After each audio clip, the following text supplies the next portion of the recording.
은혜 받으실 하나님 말씀은 여호수아 7장 10절부터 13절에 있는 말씀입니다. 우리 다 함께 일어나서 하나님 말씀 봉독하겠습니다. 여호수아 7장 10절부터 13절에 있는 말씀 저하고 한 절씩 교독하겠습니다. 주님께서 여호수아에게 말씀하셨다. 일어나거라. 어찌하여 이렇게 엎드려 있느냐. 이스라엘이 죄를 지었다. 마음에 진 언약 지키라고 명령한 그 언약을 그들이 어겼고 전멸시켜서 나 주에게 바쳐야 할 물건을 도둑질하여 가져갔으며 또한 거짓말을 하면서 그 물건을 자기들의 재산으로 만들었다. 그래서 이스라엘 자손은 원수를 대적할 수 없었고 원수 앞에서 패하여 물러섰다. 그들이 자청하여 저주를 불러들여서 그들 스스로가 전멸시켜야 할 물건이 되었기 때문이다. 너희들 가운데서 전멸시켜 나 주에게 바쳐야 할 물건을 없애지 아니하면 내가 다시는 너희와 함께 있지 않겠다. 일어나서 백성을 성결하게 하여라. 너는 그들에게 말하여라. 너희는 스스로 성결하게 하여 내일을 맞이할 준비를 하여라. 주 이스라엘의 하나님께서 이렇게 말씀하신다. 이스라엘아, 너희 가운데 전멸시켜서 주님께 바쳐야 할 물건이 있다. 그것을 너희 가운데서 제거하기 전에는 너희의 원수를 너희가 대적할 수 없다. 아멘. 이것은 하나님의 말씀입니다. 우리 앉으시기 전에 주변에 있는 분과 인사하겠습니다. 잘 오셨습니다. 반갑습니다. 하늘 복 많이 받으세요. 하나님의 미라클이 됩시다. 반갑습니다. 자, 여러분, 지난 주일날 우리는 여리고성을 무너뜨리는 대승리를 경험했습니다. 아멘. 자, 그리고 이제 오늘은 그 이후에 우리 아이성을 쳐들어갑니다. 전투를 하게 되는데, 여러분, 사무엘상 17장 47절에 보면 전쟁은 하나님께 속한 것이라는 말씀이 있습니다. 그럼 그 말씀 믿으십니까? 자, 그럼 오늘날 일어나고 있는 전쟁도 있습니다. 우크라이나에서 계속해서 전쟁이 일어나는데 하나님께 속한다는 것이 무슨 말씀입니까? 하나님께서 천지 창조주이시고 우리 모든 인류의 주인이시고 인차지이신 분 안에서, 그분의 손길 안에서 이 전쟁 또한 일어나고 있다는 것을 믿으시는 저와 여러분 되시기를 주님의 이름으로 축원합니다. 지금 보면 우크라이나에서 많은 사람들이 수천 명이 어디서 조사하느냐에 따라서 그 명수가 다르더라고요. 우크라이나에서 조사하는 것과 유엔에서 얘기하는 것과 미국에서 얘기하는 것이 다 달라요. 정확하게 몇 명이 목숨을 잃었는지 우리는 알 수 없습니다. 근데 군인들뿐만 아니라 우크라이나 군인들뿐만 아니라 러시아 군인들도 마찬가지고 우크라이나에 있는 그 일반 민간인들 또한 많은 분들이 목숨을 잃었고 수백만이 되는 사람들이 피난민으로 지금 갈 곳을 찾고 있습니다. 아까 광고 시간에 말씀드린 것처럼 여러분들 우리 목장에서 또 여러분들이 개인적으로 우크라이나 난민을 위해서 헌금하시는 분들이 계십니다. 지금까지 제가 거기에 대해서 구체적으로 말씀드리지 않은 것은 이렇게 모금을 하거나 헌금을 할 때 이것이 어떻게 구체적으로 어느 용도로 또 어디를 통해서 가는지를 아는 것이 중요하기 때문에 여태까지는 기다렸는데, 저희가 감사하게도 우리가 후원하고 섬기는 우리 박완주 선교사님께서 헝가리 선교사님이신데 헝가리가 지금 우크라이나와 국경을 마주하고 있습니다. 그래서 선교사님께서 국경을 직접 넘으셔서 거기에 있는 피난민들에게 보급품을 전달하시고 오는 사역을 하고 계신데 선교사님하고도 연락이 주고받았습니다. 그래서 저희들이 헌금을 해서 보내드리면 그 구조품과 보급품들을 구입하셔서 그곳에 가셔서 직접 전달해 주실 수 있기 때문에 여러분들이 마음속에 기도하시면서 그 도움을 주시기 원하시는 분들은 헌금하실 때 지정 헌금으로 하셔서 우크라이나 난민을 위한 헌금으로 쓰셔서 제출하시면 저희가 그쪽으로 사용될 수 있도록 하도록 하겠습니다. 자, 전쟁은 여호와 하나님께 속한 것이라고 하나님께서는 말씀하셨습니다. 지고 이기는 것이 주님께 달려 있다라고 말씀하셨는데, 자, 이제 이스라엘 백성이 여리고는 무너뜨렸고 다음 아이성을 쳐들어가게 됩니다. 자, 7장 1절을 보니까 이스라엘 자손이 전멸시켜서 주님께 바쳐야 할 물건을 잘못 다루었다라고 말씀하십니다. 자, 여리고성을 점령했을 때 여러분 기억하시죠? 하나님께서 여기에 있는 모든 것들은 다 너희가 손대지 말아라. 다 불살라 없애라고 그랬습니다. 그래서 희생 제물로 하나님께 드리라고 그랬습니다. 특별히 은과 금과 놋같이 불로 다시금 성스럽게 될 수 있는 것들은 하나님의 금고에 저장해 놓으라고 말씀하셨습니다. 자, 여리고성은 특별했어요. 첫 번째 열매이기 때문에 하나님께서 취하겠다고 말씀하셨습니다. 자, 그 다음에 아이성부터는 그 하나님의 금고에 들어갈 것 외에는 이스라엘 백성이 취할 수 있었어요. 하나님께서 그렇게 내버려 두셨습니다. 그렇게 하라고 하셨습니다. 근데 여리고성만은 하나님께서 처음 것은 하나님께서 취하겠다, 희생 제물로 드리라고 말씀하셨는데, 우리가 계속해서 주일학교에서도 여러분 배우셨지만 아간이라는 사람이 그 물건을 탐심이 젖어서 자기 텐트 밑에 숨겨놓게 됩니다. 자, 그래서 하나님께서 노하시고 이스라엘 백성에게 진노하셨는데 1절에 그 뒷부분을 보니까 그 아간의 족보가 나옵니다. 유다 지파에서 세라의 증손이요 삽디의 손자요 갈미의 아들인 아간이 전멸시켜서 주님께 바쳐야 할 물건들을 가져갔기 때문에 주님께서 이스라엘 자손에게 진노하셨다라고 얘기합니다. 자, 여기서 유대 지파는 어느 지파입니까? 하나님의 메시아가 나와야 되는 대표적인 지파입니다. 그런 지파에 속해 있었던 사람임에도 불구하고 아간이 범죄를 지르게 됩니다. 자, 여러분, 우리는 여기서 이해해야 될 부분이 있습니다. 저와 여러분도 마찬가지입니다. 아간은 어떤 사람입니까? 아간도 요단강을 건넜습니까? 건너지 않았습니까? 함께 건넜어요. 마른 땅으로 건넜습니다. 우리 계속해서 배운 것처럼. 아간도 여리고성 이 무너지는 것을 보았습니까? 보지 않았습니까? 다 경험했고 하나님을 체험했음에도 불구하고 그 물건들을 보면서, 은과 금을 보면서 그런 탐심에 빠져서 하나님께 죄를 범하게 됩니다. 그냥 아간이 지은 죄는 그냥 좀도둑처럼 돈을 은과 금을 취한 정도가 아니라 하나님의 권위와 권능에 맞선 어마어마한 죄를 범하게 됩니다. 우리도 하나님을 체험한 사람들, 하나님의 은혜를 경험한 사람들임에도 불구하고 우리가 두렵고 떨리는 마음으로 매일매일을 살지 않으면 아간처럼 될 수 있는 가능성이 많이 있습니다. 그래서 빌립보서 2장 12절에 이렇게 말씀하십니다. 사랑하는 여러분, 여러분이 언제나 순종한 것처럼 사도 바울이 함께 있을 때나 있지 않을 때나 내가 함께 있을 때뿐만 아니라 지금과 같이 내가 없을 때에도 더욱더 순종하여서 두렵고 떨리는 마음으로 자기의 구원을 이루어 나가십시오. 여러분, 신앙생활하면서 하나님 앞에 나아갈 때 두렵고 떨리는 마음으로 나아가십니까? 아간이 행한 죄를 아무도 몰랐어요. 그 많은 사람들이 아무도 몰랐습니다. 그러나 사람들이 보든 보지 않든 우리는 하나님의 눈길을 피할 수는 없습니다. 그래서 우리가 살아가면서 늘 두렵고 떨리는 마음이 있어야 돼요. 하나님이 우리 편이라고 해서 긴장감을 놓치고 두렵고 떨리는 마음이 없어지는 순간 우리는 아간처럼 범죄할 수 있는 가능성이 높아집니다.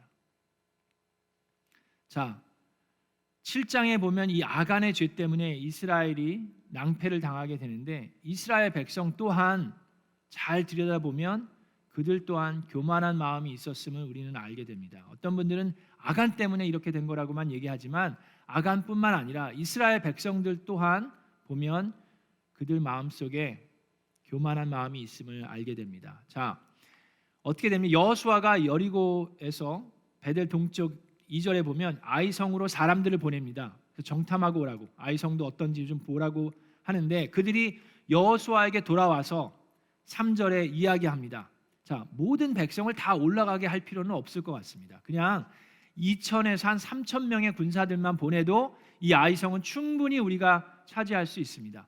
모든 백성으로 하여금 다 수고할 필요가 없을 것 같습니다. 지난주에 어땠어요? 여리고성 도느라고 얼마나 힘들었습니까? 그죠? 한 번 도는 것도 힘든데 그 마지막 날은 7번이나 돌아야 되니까 얼마나 힘들었어요. 그렇게 할 필요 없습니다. 그냥 한 2,000~3,000 명만 보내면 됩니다 하면서 성 안에 있는 사람들의 수가 얼마 되지 않습니다라고 보고를 하고 그 말에 여호수아와 이스라엘 백성은 2, 3천 명만 보냅니다. 자, 그런데 이 보고를 들으면 아이성이 마치 여리고 성보다 훨씬 더 작게 느껴지지 않습니까?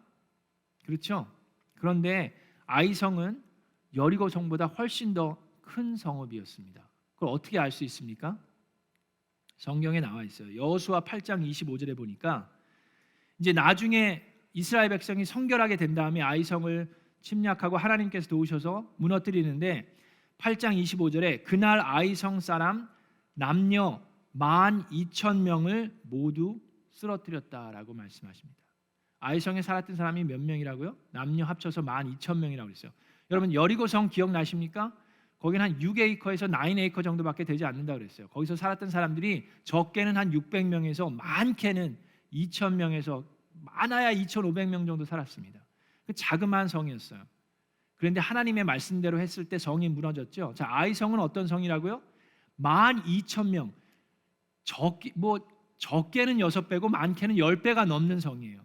그럼에도 불구하고 지금 정탐꾼들과 이스라엘 백성의 눈에는 어떻게 보입니까? 다 갈 필요도 없어요. 2, 3천 명만 가도 된다라고 얘기합니다. 어떻게 이런 자신감이, 이건 자신감이 아니죠, 솔직히. 어떻게 이런 교만함이 생길 수 있습니까? 여리고성을 경험했거든요. 요단강을 건넜거든요. 그러니까 그들 마음속에는 이젠 더 이상 두렵고 떨리는 마음이 사라졌어요. 자, 우리는 간혹가다 이런 마음이 생길 때가 있습니다.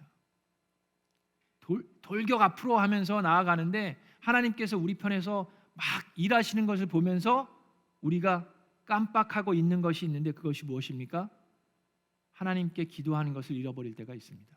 자, 여호수아나 이스라엘 백성이 지금 아이성을 침공하기 전에 하나님과 대화하고 기도한 모습이 전혀 나와 있지 않아요.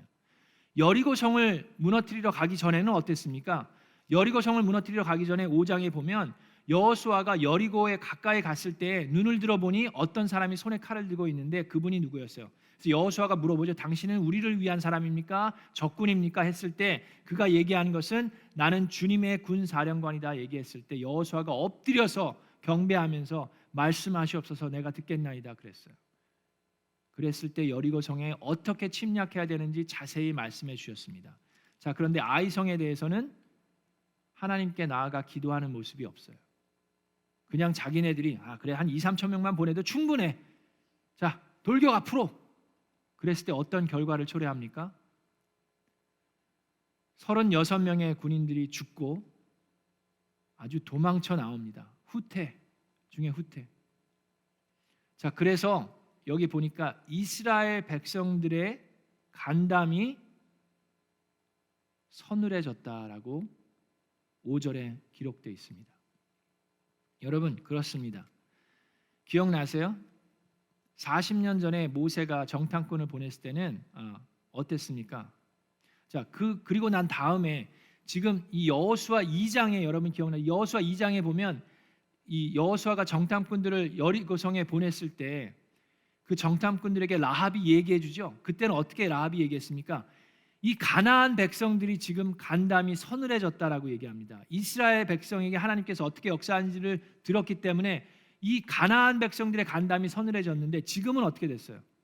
이스라엘 백성의 간담이 서늘해졌습니다. 왜 그렇습니까? 하나님이 이스라엘 백성과 함께 했을 때는 적군의 간담이 서늘해지는데 하나님과 함께 하지 않을 때에는 우리의 간담이 서늘해집니다. 그러니까 우리가 교만한 마음으로 살아갈 때에는 그런 어려움을 겪게 되는 것을 우리는 알 수가 있습니다. 자, 그런 가운데 36명이 죽게 되고 그들이 후퇴해서 오니까 그제서야 여호수아가 하나님 앞에 엎드려 기도하며 통곡을 합니다. 자, 그의 모습이 나옵니다. 7절에 보니까 여호수아가 아뢰입니다. 주 하나님, 우리 백성을 요단강 서쪽으로 잘 건너게 하시고서는 왜 우리를 아모리 사람의 손에 넘겨 멸망시키려 하십니까? 차라리 우리가 요단강 동쪽에서 그대로 살았더라면 좋을 뻔하였습니다. 이거 누구 소리랑 비슷하지 않아요? 이스라엘 백성이 하던 모세에게 불평하던 그 소리와 비슷하지 않습니까? 근데 여호수아도 지금 하나님을 블레임하는 그런 말투로 한탄하고 있습니다. 여호수아도 우리도 살아가면서 하나님을 깊이 체험했음에도 불구하고 한순간 안 좋은 일이 벌어졌을 때, 슬픈 일을 당했을 때 우리는 이런 마음으로 하나님께 나아가지는 않습니까? 자, 그리고 여호수아가 계속해서 기도합니다. 주님, 이스라엘이 원수 앞에서 패하여 돌아왔으니 이제 제가 무슨 말을 할 수 있겠습니까? 가나안 사람과 그 땅에 사는 모든 주민이 이 소식을 듣고 우리를 애워싸고 이 땅에서 우리의 이름을 없애버릴 터인데 주님께서는 주님의 위대한 명성을 어떻게 지키시겠습니까? 주님의 이름을 어떻게 지키시겠습니까? 이거는 모세가 했던 기도와 비슷하죠. 자, 그러면서 이스라엘 백성이 하나님과 함께 한다는 것은 가나안 백성들이 다 아는 사실인데 우리가 이렇게 졌으니 이제 하나님의 이름을 어떻게 하실 겁니까? 라고 기도합니다. 자, 이제서라도 기도하는 이 여호수아에게 하나님께서 말씀하십니다. 일어나거라. 어찌하여 이렇게 엎드려 있느냐? 라고 얘기하시는데 11절에 이런 말씀을 하십니다. 아간이 죄를 지었다 라고 얘기하신 것이 아니라 누가 죄를 지었다고요? 이스라엘이 죄를 지었다라고 말씀하십니다. 죄는 아간이 지었는데 하나님은 이스라엘이 죄를 지었다라고 얘기하십니다. 여러분, 이스라엘 백성들은 우리에게 어떤 의미가 있다고 그랬습니까? 이스라엘 백성의 역사를 공부하는 이유는 하나님께서 전 인류에게 하시고자 하는 메시지가 있다라고 말씀했습니다. 이스라엘 백성은 지금 우리의 교회의 모습이고 그리스도의 몸인 그리스도의 몸된 교회의 모습입니다. 여러분, 우리의 몸, 손가락 하나가 인펙션이 생기면 우리 몸 전체가 다 고통 가운데 거할 수밖에 없습니다. 그리스도의 믿음 안에 있는 공동체의 여러분들이 하나님 앞에 범죄하고 죄를 지으면 우리 모두가 다 아파하고 슬퍼할 수밖에 없습니다. 자, 하나님께서는 이스라엘에게 죄를 지었다고 말씀하시면서 어떻게 스스로 성결하게 할 수 있는지를 알려주십니다. 자, 근데 여기서 하나님께서 여호수아에게 자, 이스라엘이 죄를 지었다. 아간을 잡아 죽여라. 그렇게 얘기하지 않으시고 스스로 성결하게 하라고 말씀하십니다. 그냥 알려주셨으면 이런 수고를 할 필요가 없는데 이스라엘의 모든 백성들이 다 모여야 됐어요. 12지파 중에 한 지파가 뽑히게 됩니다. 그리고 그 지파 중에 한 가족이 뽑히게 되고 계속해서 뽑혀서 제비를 뽑아서 드디어 아간까지 갑니다. 하나님께서는 왜 이런 방법을 택하셨을까요? 그냥 알려주시지. 이스라엘 모든 백성들로 하여금 다 함께 스스로 성결케 되기를 원하셨습니다. 그리고 한번 생각해 보세요. 이런 과정이 있는 동안에 아간의 마음이 어땠을까요? 초조했겠죠. 불안하고. 자, 그럼에도 불구하고 하나님께서는 끝까지 기다리셨을 뿐만 아니라 아간 또한 끝까지 회개하고 자백하지 않았어요. 유대 백성들이 뽑혔을 때만 하더라도 더 이상 할 필요 없습니다. 제가 죄를 지었습니다. 접니다. 저 때문에 지금 이런 어려운 가운데 있는 겁니다 하고 회개하고 나왔으면 그나마 좀 나았을 것 같아요. 근데 그는 끝까지 아무런 얘기하지 않고 조용히 있었습니다. 어떻게 보면 누구하고 비슷해요? 성경에서 요나하고 비슷하죠? 요나도 어땠습니까? 그 배에서 풍랑을 입었어요. 근데도 아무 얘기 안 합니다. 제비를 뽑게 됐어요. 그때도 아무 얘기를 안 해요. 본인한테 이제 제비가 뽑혀지니까 그제서야 자기가 누구고 왜 이런 일이 일어난지를 얘기하고 결국에는 어떻게 됩니까? 물속에 빠지게 됩니다. 자, 여기서 아간도 마찬가지예요. 끝까지 아간이 나중에 본인의 힘을 드러났을 때 그제서야 이제 이실직고를 하는데 그것은 회개했다라고 얘기하기는 어렵습니다. 그냥 사실을 얘기한 것뿐이에요. 그렇게 됐을 때 하나님께서 어떻게 하십니까? 이 아간을 모든 사람들이 보는 앞에서 돌로 쳐 죽이는데 아간뿐만 아니라 아간에 속한 모든 것들, 자녀들과 그 재물과 모든 것들을 다 돌로 쳐서 죽일 뿐만 아니라 불살라 태워버립니다. 자, 그랬을 때 여러분은 어떠신지 모르겠지만 저는 좀 마음이 그랬어요. 하나님, 이스라엘 백성이 그래도 지금까지 오는데 얼마나 수고하고 힘들었습니까? 자, 1세대들은 다 이미 광야에서 죽었고 이제 요단강 간신히 건넜고 여리고성 도느라고 얼마나 힘들었습니까? 그런데 이 아간 한 사람 때문에 36명이 죽었어요.